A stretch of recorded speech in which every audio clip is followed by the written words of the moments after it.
এই প্রচন্ড রোদের মধ্যে কিভাবে যে বাইরে যাব ভেবেই পাচ্ছি না।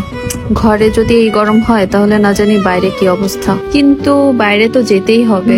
একটা কাজ করি, রোদটা একটু পড়ুক তারপরে বের হব, ততক্ষণ টিভি দেখি। এখানে যদি আমরা সচেতন থাকি, যদি আমরা বাসা থেকে বের হওয়ার আগে আমাদের ব্যাগে একটা পানি বোতল থাকে, আমাদের ব্যাগে একটা টুপি থাকে, একটা ফ্যান থাকে,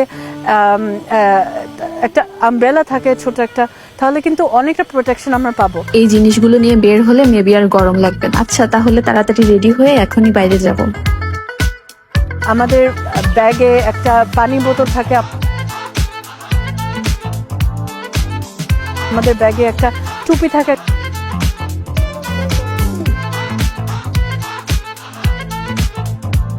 একটা আমব্রেলা থাকে, একটা ফ্যান থাকে,